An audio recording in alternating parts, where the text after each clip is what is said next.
Hey Broncos fans, ready for some mile-high magic? Imagine this.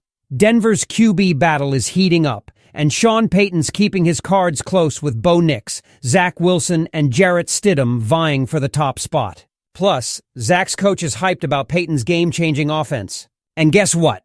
NFL insiders hint Stidham might surprise us all. Want the full scoop? Stay tuned and hit that subscribe button for your ultimate Broncos fix. Alright folks, let's dive into the latest buzz surrounding our beloved Denver Broncos. So, Broncos HC Sean Payton didn't spill the beans on who's gonna lead the charge at QB between Bo Nix, Zach Wilson, and Jarrett Stidham. When asked, Payton kept it cool, saying, "We'll figure it out." According to Nick Kosmitter from The Athletic, "We'll have a rotation and go from there." Now, Wilson's personal QB coach, John Beck, is pretty pumped about Payton and his crew. He thinks they'll work wonders for Wilson. "Man, it's gonna be awesome for Zach to hook up with a coaching squad that's been around the block together, really nailing the passing game in the NFL," said Beck. Sean Payton's all about having a super efficient offense, driven by the QB's decision-making and accuracy. This is a killer chance for Zach to keep growing as a pro and learn from one of the top offensive minds in the game. Payton knows every quarterback's got their own style, but there's some overlap too. In the end, Payton's all about crafting a plan tailored to each player.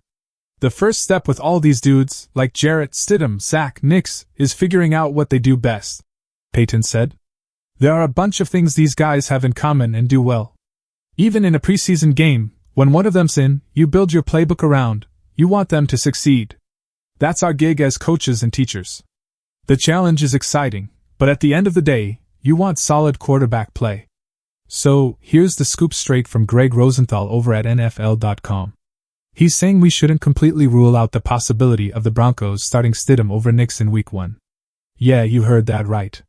Now, before you get all riled up, Rosenthal mentions that the Broncos feel Nix is more game-ready than most rookies. So, even if Nix doesn't kick things off in the opener, it probably won't be long before we see him in action. Now, onto some more Denver Broncos news. Word from Mike Klis is that the Broncos haven't signed any of the 27 players who tried out at their rookie minicamp so far. But don't worry, they're still keeping their options open for future deals. You know how it is, things can change real quick in the NFL. And hey, don't forget to stay tuned for more updates. Whether it's about Nathaniel Hackett and his plans for the Broncos, or the latest Denver Broncos rumors, we've got you covered. Hit that subscribe button on our Denver Broncos YouTube channel, and keep up with all the Broncos news today. Trust me, you won't want to miss a thing. Go Broncos!